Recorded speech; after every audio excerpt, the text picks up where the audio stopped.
قوله تعالى لقول الله سبحانه وتعالى المسمى قل هذه سبيلي أدعو إلى الله على بصيرة أنا ومن اتبعني سمع محمد صلى الله عليه وسلم وambie hakika hii ni njia yangu ad'u ila Allah nalingania kwa Allah subhanahu wa ta'ala ala basiratin nalingania kwa ilmu na ufahamu na ujuzi ana mimi waman ittaba'ani na wale wanaonifuata kwa maana Mtume sallallahu alaihi wasallam da'wa yake imesimama katika ilmu na da'wa ya wafasi wa Mtume sallallahu alaihi wasallam pia imesimama katika ilmu fa akhbara ta'ala anna man ittaba'a ar-rasul yad'u ila Allah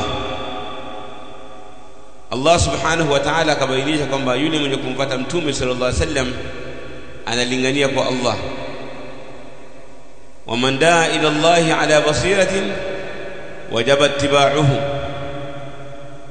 na mwenye kulingania kwa Allah kwa utambuzi na ilmu ni wajibu kumfuata ya kauli ta'ala fima hakahu anil jinni wa radiyah wa kauli Allah subhanahu wa ta'ala kwa yale ambayo ameyasimulia kuhusiana na majini na akaridhia anasema Allah tabaraka wa ta'ala ya qaumana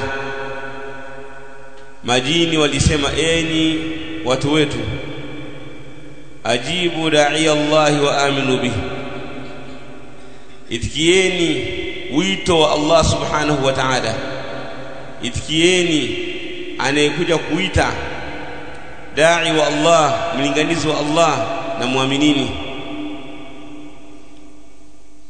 ولأن من دعا إلى الله على بصيرة فقد دعا إلى الحق عالما به na kwa sababu mwenye kulingania kwa Allah subhanahu wa ta'ala hali ya kuwa ana basira ana ilmu ana utambuzi ana maarifa huyu amelingania katika haki hali ya kuwa anaijua والدعاء إلى أحكام الله دعاء إلى الله na kulingania katika ahkam za Allah na mambo yaliyofungamana na Allah na mambo ambayo ni njia ya kumjua Allah ni kulingania kwa Allah li'annahu du'aun ila ta'atihi kwa sababu ni kulingania katika kumtii Allah fima amara wa naha ni kulingania kushikamana na utiifu Allah kwa yale aliyoamrisha na kuachana na yale aliyokataza wa idhan na kwa hivyo basi fasahabatu ridwanullahi alaihim masahaba Allah awaridhie wote qad ittaba'u ar-rasul sallallahu alayhi wasallam wa mimfata mtume sallallahu alayhi wasallam fayajibu ittiba'uhum idha da'u ila Allah ni wajibu kuwafuata pale ambapo wanalingania kwa Allah subhanahu wa ta'ala kwa masahaba wao walilingania kwa ilmu lakini si hivyo tu hata Allah ametuamrisha kwamba tufuate yale ambao umetulingania kwayo masahaba wa Mtume sallallahu alaihi wasallam kwa hii ni dalili ya wajibu wa kufuata manhaji ya wema waliotangulia masahaba wa Mtume Muhammad sallallahu alaihi wasallam الدليل السابع دليل يا سابع جوا واجب وكفات منهج السلف قول الله تبارك وتعالى ومن يعتصم بالله فقد هدي إلى صراط مستقيم yote yule ambaye ameshikamana na uongofu Allah subhanahu wa ta'ala basi ameongozwa yote yule ambaye ameshikamana na Allah subhanahu wa ta'ala basi kwa hakika ameongozwa katika njia iliyonyoka ووجه الاستدلال بالآية وجه واقتلين هي آية أنه تعالى أخبر عن المعتصمين به kwamba Allah subhanahu wa ta'ala ametoa habari kuhusiana na wale wanaoshikamana naye bi annahum qad hudu ila alhaq, kwamba wao wameongozeka katika haki. Yoyote yule ambaye ameshikamana na Allah tabaraka wa taala, huyu ameongozeka katika haki, ameongozwa katika haki.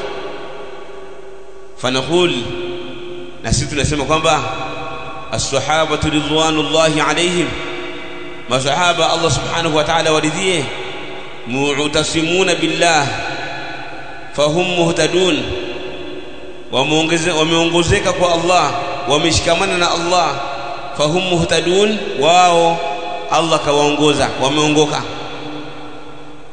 Kwa kama masahaba wameongoka, fattiba'uhum wajib, kuwafuata masahaba ni wajib. Kwa nini? Kwa sababu wao wameongoka. Kwa nini? Kwa sababu wao wameongoka. Kwa hiyo inakuwa kuwafuata wao as-sahaba inakuwa ni jambo ambalo ni la wajibu.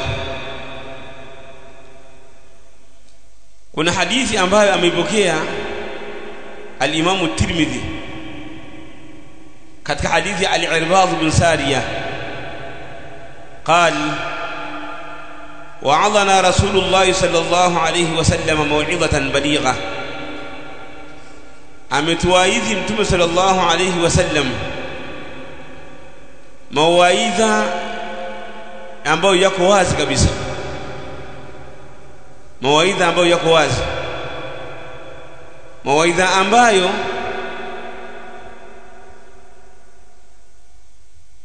dharafat minha aluyun,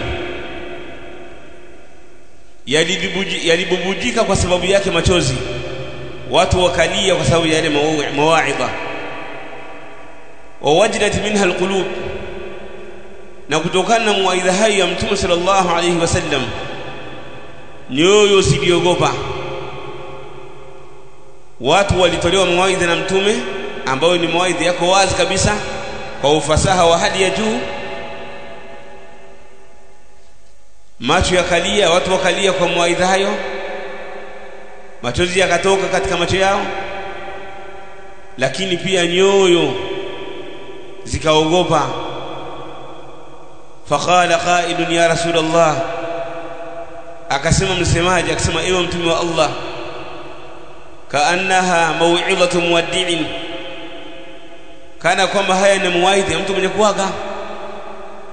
Maneno yako hayo iliyasema ya Rasulullah ni maneno kama vile unatuaga ya Rasulullah. Fama ta'ahadu alaina, unatuachia nini? Unatupa usia gani wa mwisho? Tuachie usia ya Rasulullah ambao tutashikamana nao ili uweze kutusaidia baada ya kuwa umekufa, alayhi salatu wasalam. Mtume sallallahu alayhi wasallam akamwambia, alaykum bis-sam'i wat-ta'a, shikamaneni na kusikia na kutii. Alaykum bis-sam'i wat-ta'a, shikamaneni na kusikia na kutii. Wa in ta'ammara alaykum 'abdun habashi,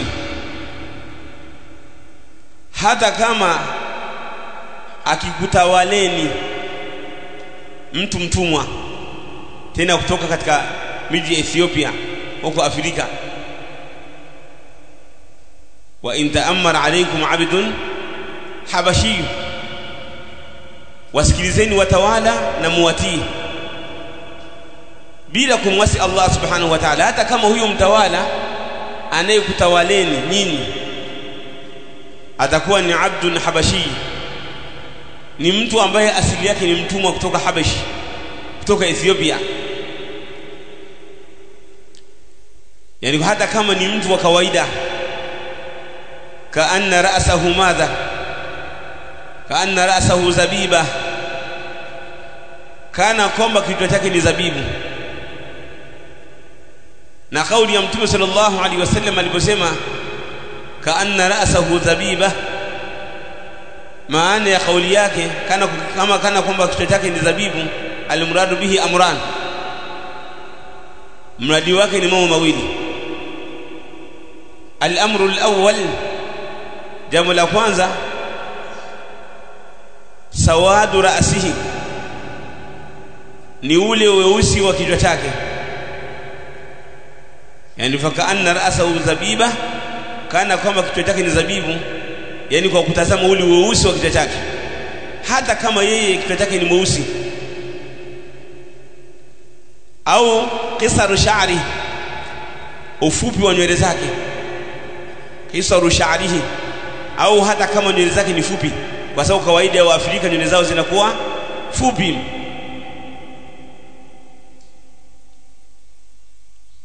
Tayyib, kana kwamba nywele zake ni fupi. Wajtimaa baadhihi baadha, na kule kukusanyika zenyewe kwa zenyewe. Watafriqatihi hatta yasira kazabib, na ahyana zikiwa zimeachana zile nywele za Kiafrika zinakuwa kama vile unavyoona nini zile zabibu, yani zinakuwa zile nywele. Ukiangalia kwenye kichwa cha mtu mwenye nywele za kipilipili unaona kama vile zina nini, kuna njia mule. Alisa kadhalika kwa mashaikh, naam, hiyo ni maana. Kwa Mtume sallallahu alaihi wasallam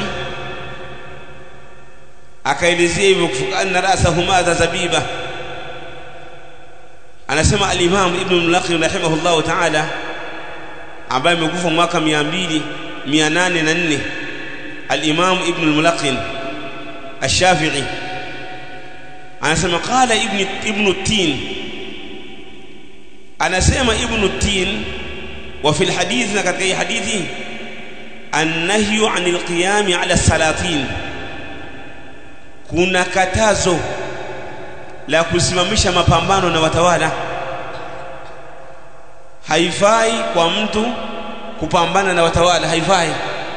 Dini yetu ya Uislamu inatukataza sisi kupambana na watawala, hata kama watawala watakuwa ni madhalimu, hata kama watakuwa ni watu wa dhulma, jeuri, wanachukua mali zetu, wanatupiga, wanaua baadhi yetu. Haifai kupambana na watawala. Ni nini wajibu? Wajibu kwetu sisi ni as-sam'u wa madha wa ta'a fi ghairi al-ma'siyah, ni kuwasikiza watawala na kuwatii bila ya kumwasi Allah subhanahu wa ta'ala. Mtawala akiamrisha maovu, lile ovu aliloamrisha tutolifanya, lakini tutaendelea kumsikiliza katika mengine, na wala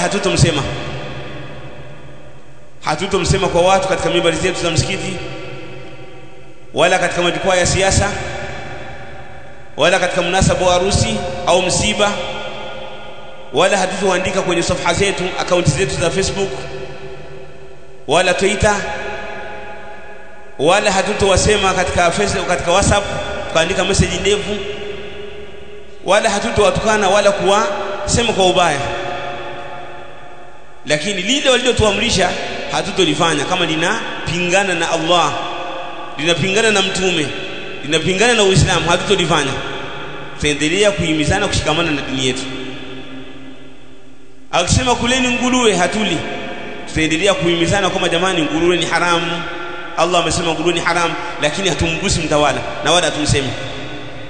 Swala kusema kama nguruwe ni haramu, mtawala hafai, ametuambia ni haramu, atusemi. Tunasema nguruwe ni haramu katika Qur'an. Akisema tunywe pombe, hatunywi. Tuuze pombe, hatuuzi. Tutaendelea kuhimizana kwamba pombe katika dini yetu ni haramu, lakini hatutomsema mtawala vibaya. Akisema kwamba jambo lolote baya atakalotuamrisha hatutolifanya, lakini pia hatutomwambia watu andamaneni, kwa sababu maandamano sisi Waislamu ni haramu katika dini yetu. Maandamano ni haramu katika dini yetu, haifai. Tumseme mtawala, haifai. Allah, Mtume sallallahu alaihi wasallam ametukataza kuwasema watawala, haifai. Haifai kuwasema na wala haifai kuwadharau, haifai. Sasa anaendelea Ibn Tin kwa maneno aliyonukuu al-Imam Ibn al-Mulaqin rahimahullah ta'ala kwenye kitabu chake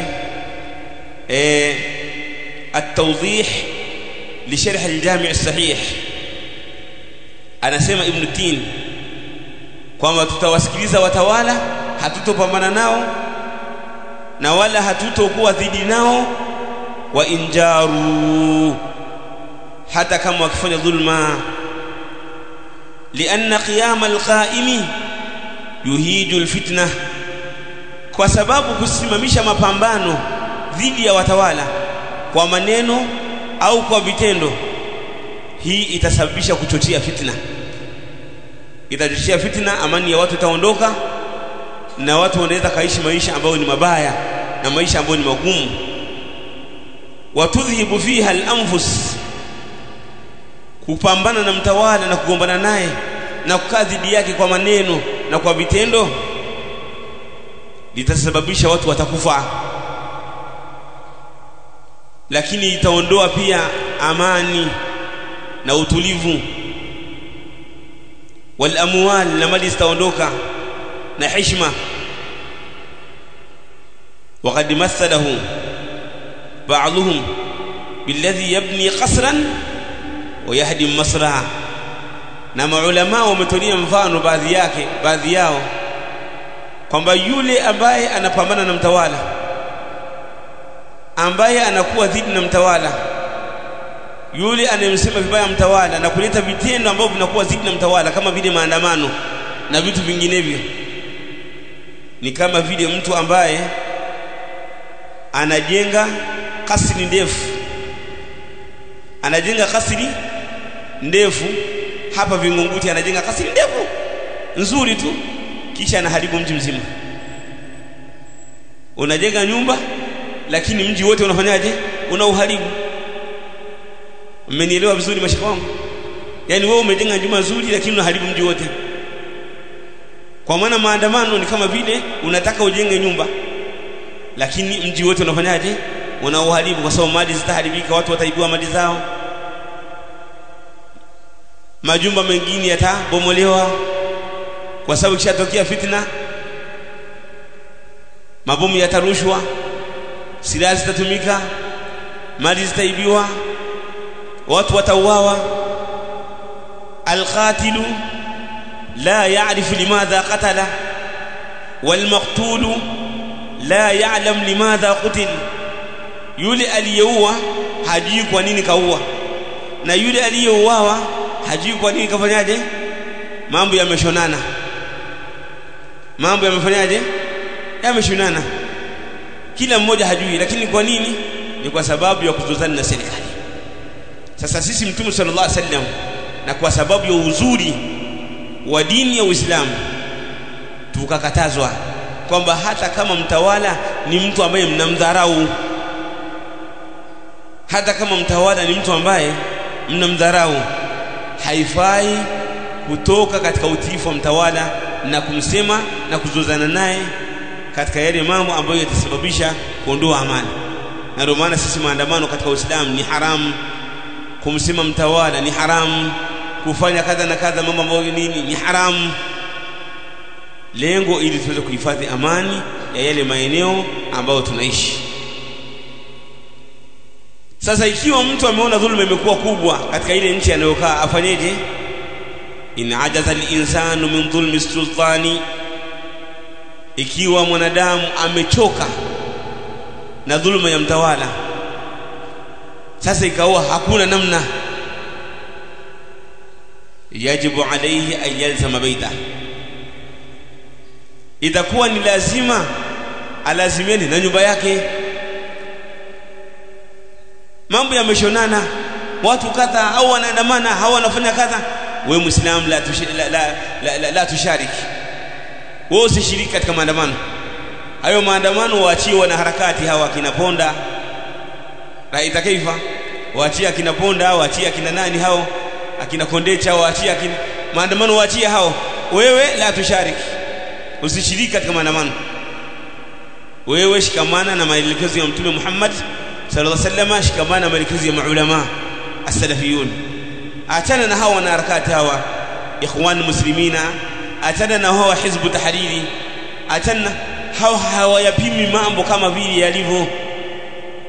Lakini yule ambaye anafuata hadi salaf hatopata hasara. Kwa hiyo maulama anatuambia, maulama wetu, in ajaza al-insan an dhulmi sultani yajibu an yalzama madha, ayalzama baita. Kama utakuwa umeshindwa sasa, hamna namna, dhulma ya sultani imekuwa kubwa, lazimiana na nyumba yako. Umeshindwa na hiyo nyumba, umelazimiana nao, bado dhulma inakujia, bado mambo yameshonana, dhulma imekuwa ni kubwa, huna la kufanya. Au yakhruj ila bayd ila baladin madha, ila balad al-adl, au yakhruj ila balad al-adl. Au mambo yameshindikana, toka nenda katika nchi ambayo ina uadilifu. Lakini usiwe sababu ya fitna katika lile eneo unaloishi. Na huu ndio Uislamu, na hii ndio manhaj salafi. Katika lataif ya ikhwata, katika lataif, haya maneno haya ya al-Imam Ibn al-Laqi na wengine katika maulama, wallahi tumeyasikia sana na tumewaona maulama wetu akina al-Fawzan, akina Sheikh Ubayd al-Jabiri, akina Sheikh Rabi', akina Sheikh Abdullah al-Bukhari, akina Sheikh Salih al-Haidani, akina Ibn Uthaymeen, Ibn Baz, al-Albani, wakiwapa fatwa waislamu kwamba kwa kuwa maeneo yao kuna dhulma na kuna mambo, kuna mchafuko wa amani, ayalzamu buyutahum, kwamba walazimiane na nyumba zao. Kwa haya maneno tulipokuwa tunayasikia, tunadhania kama ni jitihada zao mashaikhi.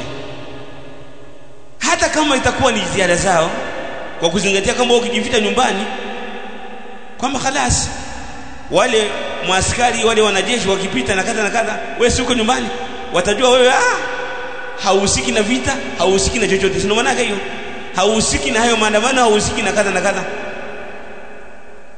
hauhusiki na lolote lile. Tukawa tunajua ni jitihada zao. Kumbe haya maneno pamoja kwamba na wao wameyazungumza, lakini pia ni maneno ya as-salafu salih as-sabiqun, ni maneno ya wema waliotangulia. Haya ni maneno ya wema waliotangulia. Lazimiana na nyumba yako, mambo yameshindikana, hamia katika nchi nyingine yenye nini, yenye amani, bila kuweka neno lolote, bila ya kuweka ishara yoyote ya kuacha umevuruga amani. Ukishafika katika hiyo nchi ya amani ambayo umefikia, nchi ambayo ina uadilifu, tulizana. Na ndio maana maswahaba walivyonyanyaswa, wale walioweza kuvumilia walivumilia Makka, lakini wale walioshindwa mtume akawapa ruhusa waende wapi? Waende al-Habasha. Habasha ilikuwa ni baladu muslima, ilikuwa ni nchi ya Kiislamu? La abada. Mtume akamwambia kule kuna mtawala ambaye pia ni kafiri, ni Mkristo, lakini yule mtawala hadhulumiwi mtu yoyote kwake yeye. Hakuna mtu yoyote ambaye anadhulumiwa mbele ya yule mtawala. Mtume akawaruhusu akina Uthman ibn Affan na wengine wote wakaenda, wakatulia bila kudhulumiwa, na wakakaa. Serikali ilikuwa ni serikali ya kikafiri. Walipofika kule, walimshawishi mtu yoyote kuondoa amani na utiifu kwa wale watawala au kwa ile serikali? La. Mtu anaweza akakwambia, wale ambao wana maradhi, ambao hawapendi amani, akwambia unajua yule An-Najashi alikuwa ni Muislamu. La, An-Najashi alikuwa ni kafiri, alikuwa ni Mkristo, isipokuwa alikuja baadaye akafanyaje? Akasilimu. Lakini aliposilimu alitangaza? Hakutangaza, alisilimu kimya kimya. Na je, aliposilimu serikali yake alibadilisha ikawa serikali ya Kiislamu? La, alisilimu kimya kimya. Na hii ni dalili ya kwamba ukiwa unaishi katika nchi ya kikafiri usilete chokochoko. Kwa nini? Kwa sababu salafu salih walipoishi Habasha hawakuleta chokochoko. Lakini hata masahaba walipoishi Makka wanapigwa, wanaumizwa. Akina Bilali wanawapiga kwenye jua kali, wanawekea mawe, wanaishia kusema ahadun ahadun ahadun. Akina Sumayya, akina Ummu Yasir, si ndivyo? Wanapigwa, wanauawa, mtume anakuta wanaadhibiwa kwa sababu uwezo hakuna na mtume hana la kufanya. Mtume sallallahu alaihi wasallam hana jambo la kufanya, hana namna ya kuwatetea kusema kwamba ataondoa katika ile adhabu. Ikawa mtume tu anawahusia subira, isbiru ya ala Yasir, fanyeni subira enyi watu wa Yasir, fa inna maw'idakumul janna, hakika mwisho wenu mtapata janna. Nyie fanyeni subira, lakini mwisho ni pepo. Mtume akiwahusia akina Yasir na mke wake Ummu Ammar, si ndivyo? Ammar ibn Yasir wakiteswa, akina Bilal wakiteswa, lakini mtume anawaambia fanyeni subira. Mpaka baadhi hata akina Abdurrahman ibn Auf, akina Abdurrahman ibn Auf na wenzake nao pia walipigwa, walinyanyaswa, mpaka wakaja kwa mtume sallallahu alaihi wasallam, ya Rasulullah, sisi wakati tukiwa makafiri washirikina tulikuwa tuna aiza, tulikuwa ni watukufu,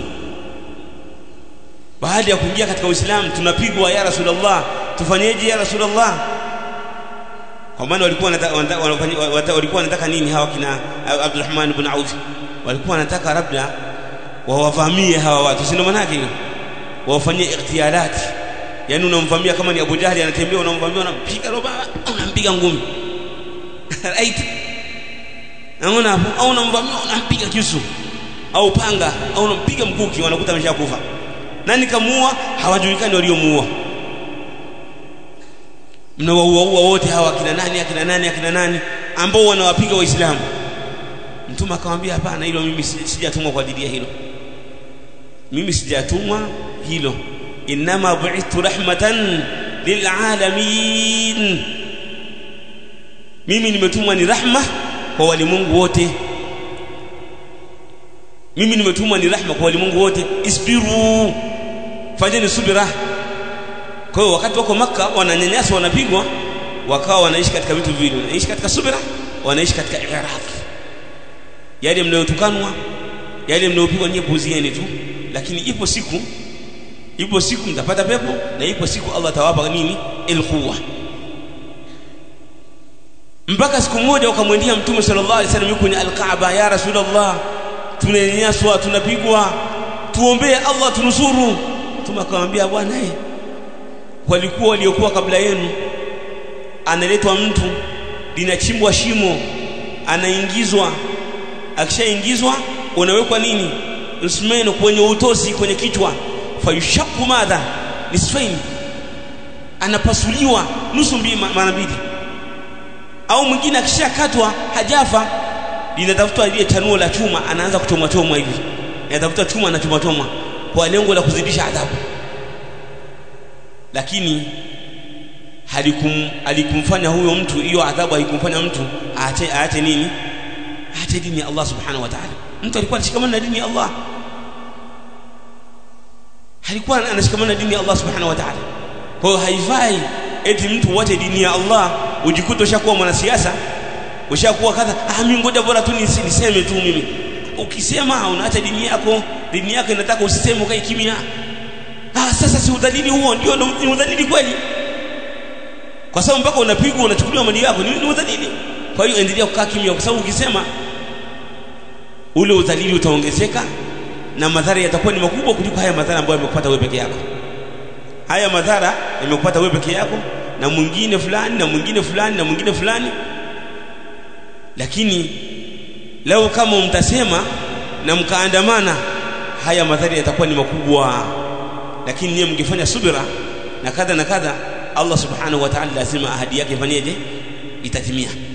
Ama kufanya kama hizbu tahdidi au kama vile maikhwani hawa wanaharakati wa kiikhwani muslimina, au kama hawa sururia hawa, tumeelewana hapo, ima kwa kushika silaha au kwa kuandamana au kwa kutamka maneno kuwasema watawala wama ila dhalika. Haya ni mambo ambayo la yajuz fil Islam, hayafai. haya tumeyaona sana, yamefanyika sana katika hizo zama za nyuma, hayakuleta tija kama walivyosema maulama. Kulikuwa na kina Abdurrahman ibn al-Ash'ath, fitina zao zilikuwa ni nzito, lakini hayakuleta tija, damu zilimwagika. Ukiongea kisa cha vita ya Harra ambayo ilitokea Madina, haikuleta tija hata kidogo, ilikuwa ni shida kwa Waislamu. Kwa hiyo usikubali fitna ikaanzia kwako. Kun miftah lilkhair, kuwa funguo za khairi, wala takun miftahan lisharri, na wala usijokawa ni funguo za shari. Kuwa funguo za khairi ayu alhibba, mighlaqan lisharri, uwe ni mwenye kuifunga shari. Usijokafuata maneno ya wanasiasa na maneno ya wanaharakati na maneno hawa ambao wana mikondo ya ukhawariji, ambao wanakuambia kila kitu kadha na kadha. Bwana, itakuja kutokea hapa siku moja, Waislamu tusafishane wenyewe, tuangalie wanafiki ni akina nani. Aslan Mtume sallallahu alaihi wasallam hata almunafiqun lam yaqtuluhum, Mtume hakuua wanafiki kwa kuogopa makafiri wasije akasema kama Mtume anaua nani? Waislamu. Na Mtume aliwajua wanafiki ni akina nani, na bali aliwatajia kina Hudhaifa ibn al-Yaman kwamba fulani mnafiki, fulani mnafiki, fulani mnafiki, akawataja wote, anawajua. Sasa wewe unataka kupata sunna ya nani? Tupigane, unataka uwe Uislamu uache makafiri, kama ilivyokuwa ni hali ya makhawarij, yaqtuluna ahla al-islami wa yad'una ahla ash-shirk wal awthan, wanaua waislamu na wanawaacha nani? Makafiri. Lakini hata makafiri wao pia nao hawauai wote. Hiyo ni manhaji ya akina Ustazi Lunga, akina nani yule wa Mwanza, Allah mrehemu, yanahu mata musliman, lakini manhaji yake ilikuwa ni manhaji ya khawarij. Yani Ustazi Lunga manhaji yake ilikuwa ni manhaji ya salaf, ilikuwa ni manhaji ya nini? Ya khawarij. Na mashikho wake ni mashikho wa Sururia, akina Said Qutb, yani mashikho wake walikuwa ni mashikho wa kiikhwani, kama vile Said Qutb, kama vile nani kama ni akina Hasan al-Banna. Hasan al-Banna alikuwa amsemi sana Said Qutb, Zainab, sana nani, yani nani al-Ghazali, akimtaja nani Abdul Aad al-Maududi, akiwataja hawa ambao ni makhawariji. Hawa ndio chimbuko cha ugaidi katika zama hizi za sasa. Yani wale mashehe wa kikhawariji wa kigaidi wa zama za sasa, ambao hawa maikhwani hawa wana harakati hawa wanastadili nao, ndo hawa akina Abdul Aad al-Maududi, akina Said Qutb, hawa ambao manhaji yao zilikuwa ni manhaji za nini? Zilikuwa ni manhaji za khawariji, ndio ambao wanawafuata hawa akina Ponda, akina Ilunga, akina nani, ndio wanawafuata hawa. Hizo ndio manhaji zao. Tumeelewana mashaka wangu? Kwa hiyo sisi manhaji ya wema waliotangulia, manhaji salaf ambao tunaifuata, iko kinyume na mambo haya.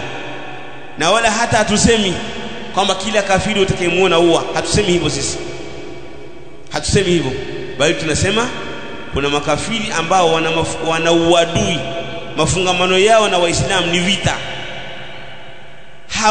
hakuna kati yao na Waislamu makubaliano ya kuishi kwa amani. Hao ndio makafiri ambao wanafanyaje? Wanapigwa vita. Na vita yenyewe hata kama wakipigwa ni vita inosimamiwa na nani? Na mtawala. Haisimamiwi na kundi kama Waislamu wajiorganize waunde kikundi watoke kama tunaenda kuwapiga makafiri. Hakuna, haikuwahi kutokea zama za Mtume sallallahu alaihi wasallam. Maswahaba walikuwa wanajua maeneo ambao makafiri wapo, lakini walikuwa hawaendi jihadi mpaka Mtume apange kwamba tunaenda sehemu fulani, na Mtume anawaruhusu kwamba wewe utaenda na wewe fulani huendi. Inatokea sahaba anataka aende, Mtume anamwambia huendi wewe. Inatokea sahaba shaandaa maandalizi fulani kwa ajili ya jihadi, Mtume anasema shika yale uliyoandaa, mpe fulani ataenda, wewe utafanyaje? Utabaki. Hafu wao wanatuambia kwamba tuandae kundi twende kwenye nani, mapolini huko. Hapana, hivyo ni vitendo vya makhawarij, kama vile vilivyofanyika na wale makhawarij katika zama za Amirul Mu'minin Ali ibn Abi Talib radhiyallahu ta'ala anhu. haipo hiyo. Kwa hata ikithibiti kwamba masharti ya jihad yote yamekamilika, tunaanza kucheki, je, tunaenda wapi? Mtawala anatazama, tutaenda eneo fulani kwenda kupigana jihadi. Tunatazama, je, hao makafiri ni akina nani tunaopigana nao? Hawana makubaliano ya amani, hawaishi chini ya utawala wa Kiislamu, yani kwa maana sio muahadun, kwamba wao wenyewe wana makubaliano ya kuishi kwa amani na Waislamu wenzao na Waislamu, au sio dhimmiyun, au wao sio katika ahlu dhimma, au sio musta'manun. Sio maana yake hiyo. Tukishakuta hali sio hiyo, tukakuta kwamba hawa ni harbiyun. Nini maana ya harbiyun? Mafungamano yao na Waislamu ni vita. Tumeelewana hapo? Mafungamano yao na Waislamu ni vita. Hakuna kati yao na Waislamu makubaliano ya kuishi kwa nini? Kwa amani. Tunasema aiwa. Sasa hapo mtawala anaangalia tena mambo mawili. Je, kuna maslahi ya kwenda kupigana hiyo jihadi? Je, nguvu ipo? Wa'iddu lahum masatatu min quwwa. Je, kadha na kadha. Anaanza kutazama yeye mwenyewe, anakadiria bila kuingiliwa na mtu mwingine. Anakadiria na anasema sasa hawa inafaa kupigana nao kwa sababu maslahi yatarudi kwa Waislamu, lakini kama kuna madhara makubwa ambayo yatawarudia Waislamu, bora aache kupigana nini? Jihad. Sisi tumeelewana vizuri mashekhi. Sasa wao wakija kutuambia hawa maikhwani na wanaharakati ndio wataja na wengineo ambao sijawataja, kama kina Dirogo wa Mombasa, Allah mrehemu, ashakufa, akina Abu Ismail wa Mwanza na wengineo. Naona hawa uamshwa hawa nani wa wapi hawa Wazanzibar ambao walikuwa kilingania, na wengine wote hawa wote wanaingizwa kwenye kapu moja kwa sababu manhaji yao ni manhaji ya nini? Ilikuwa ni manhaji ya al-khawarij. Manhajuhum manhajul khawarij. Sisi wote hawa tunaweka pembeni na sisi tunafuata manhaji as-salafi na tunasonga mbele. Kwa mtume akasema fa alaykum bisami wa ta'a wa in ta'ammara alaykum 'abdun habashiyyun ka'anna ra'sahu zabiba wa alaykum bisunnati, shikamaneni na sunna zangu wa sunnati al-khulafa'i ar-rashidin al-mahdiyyin, na sunna za makhalifa wangu waongofu wenye kuongolewa min ba'di, baada yangu. Tamassaku biha, shikamaneni nazo. Wa'addu 'alayha bin nawajiz, naziumeni kwa magego. Wa iyyakum wa muhdathati al-umur, ole wenu tahadharini na mambo yenye kuzuka. Fa inna kulla muhdathatin bid'ah, hakika kila chenye kuzuka ni uzushi. Wa kulla bid'atin dalalah, na kila bid'a ni upotevu. Wa hadha hadithun hasanun isnaduhu la ba'sa bih, na hii ni hadithi ambayo ni hasan, isnadi yake haina tatizo, yani la ba'sa bihi. Anasema al-Imam Ibn al-Qayyim rahimahullah ta'ala, faqarana sunnata khulafaihi bi sunnatihi, mtume akaambatanisha sunna ya makhalifa wake kwa sunna yake. Akataja sunna yake na sunna ya makhalifa wake, kwamba tushikamane na sunna yake na sunna ya makhalifa wake. Wa amara bitiba'ihima kama amara bitiba'i sunnatihi, akaamrisha wa amara bitiba'iha, akatuamrisha tuifate sunna ya makhalifa kama alivyoamrisha tuifate sunna yake. Wa balagha fil amri biha, na akawa amefanya mubalagha, akafanya zaidi juu ya kuamrisha hilo. Hatta amara bi ayyu'adhu 'alayha bin nawajiz, mpaka kaamrisha kwamba sunna zake yeye mtume na sunna za makhalifu waongofu masahaba zake tuziume kwa meno ya magego, kwa sababu meno ya magego ndo kuna sehemu ya nguvu. Yani meno ya magego yana nguvu zaidi na uimara zaidi kuliko meno ya sehemu nyingine. Kwa hiyo tuume kwa magego. Hata unapokuwa unakula nyama unaitafuna au unaivuta kwa kupitia meno ya nini? Meno ya magego. Kwa hiyo tuziume. Anasema al-Imam Ibn al-Qayyim rahimahullah ta'ala, wa hadha yatanawal ma aftau bihi, na hii inakusanya zile fatwa ambazo walizitoa masahaba. Wasannuhu lil umma, na wakawa wamezitunisha kwa ajili ya umma. Zile fatwa za masahaba zinaingia, na yale yote ambayo masahaba waliyaweka wakasema yafuateni ni katika dini ya Allah, lazima pia tuyafate. Wa illam yataqaddam min nabiyihim fihi shay'un, hata kama haijatanguliwa kwa Mtume sallallahu alayhi wasallam chochote. Yani ukaangalia kwenye Qur'an na Sunna hakuna sahaba akamwambia fanya hivi, ni lazima ufanye, fanya. Kwa nini? Kwa sababu Mtume amekwambia shikamana na sunna zake na sunna za nani? Makhalifa wake. وقال الشاطبي رحمه الله في كتابه الاعتصام، أنا سمع الإمام الشاطبي رحمه الله في كتابه الاعتصام: فقرن عليه السلام كما ترى سنة الخلفاء الراشدين بسنته، akaambatanisha Mtume sallallahu alayhi wasallam kama unavyoona sunna za makhalifa waongofu na sunna zake. Wa inna min ittiba'i sunnatihi ittiba'a sunnatihim, hakika miongoni mwa kufuata sunna za bwana Mtume ni kufuata sunna zao. Yani ukifuata sunna za masahaba ndio umefuata sunna za nani? Za Mtume sallallahu alayhi wasallam. Wa innal muhdathati khilafu dhalik, hakika mambo ya bid'a na uzushi yako kinyume na sunna za Mtume na sunna za makhalifa. Laysat minha fi shay, hazibo katika hilo kitu chochote. Mambo ya kuzuka na bid'a hayapo katika sunna za bwana Mtume wala sunna za makhalifa.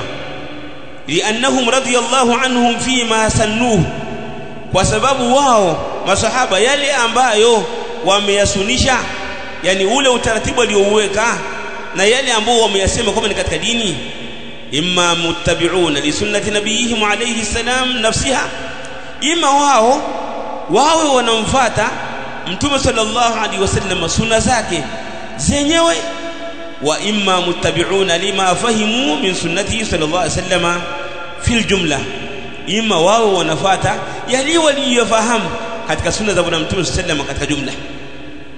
Wakikwambia sahaba, akikwambia fanya hiki, jambo hili ni katika Uislamu, wewe fuata. Ima hiyo ni sunna ya Mtume moja kwa moja, ima ni istinbat, ni zile faida ambazo yeye mwenyewe sahaba amezifahamu kutoka katika sunna za bwana Mtume sallallahu alaihi wasallam katika jumla. Watafsilu ala wajhin yakhfa ala ghayrihim mithlu, na tafsil inakuwa katika wajhi ambao yani jambo ambalo linafichikana kwa mtu mwingine mfano wake. La zaida ala dhalik, hakuna ziada katika hili. Tumefahamiana hapo mashaikh. Anasema al-Imam Ibn Qudama fi kitabihi Dhamm at-Ta'wil, فأمر بالتمسك بسنته، فأمر بالتمسك بسنة خلفائه، akaamrisha kufuata na kushikamana na sunna za makhalifa wake, kama amara bitamassuki bisunnati, kama alivyoamrisha kushikamana na sunna zake. Wa akhbara anna almuhdathati bid'un wa dalalah, na akatoa habari kwamba mambo ya kuzuka ni bid'a na ni upotevu. Nini maana ya bid'a? Nini maana ya upotevu? Wa huwa ma lam yuttaba fihi rasulullah sallallahu alayhi wasallam wala sunnat ashabi. Bid'a na upotevu ni yale ambayo hajafuatwa Mtume sallallahu alayhi wasallam wala hajafuatwa makhalifa wake na masahaba zake. Hiyo ndio inaitwa nini? Albid'a. Na hii ndiyo maana ya bid'a, kwa kufuatia kinyume chake. Tumeelewana vizuri mashaikh wangu? Naam. Kwa hiyo ni wajibu kwa kila Muislamu kufuata manhaj ya salaf, manhaj ya wema waliotangulia. Naktafi bihadha alqadar, wa sallallahu wa sallam wa baraka ala nabiyina Muhammad wa ala alihi wa sahbihi ajma'in, walhamdulillahi rabbil alamin. Katika darasa itakayofuatia tutaanzia na ad-dalilu athamin. Unafuatilia channel ya Al-Muzan Online TV. Ungana nasi kupitia mitandao yetu ya kijamii, ifahamu manhaji salafi kupitia njia ya wema waliotangulia.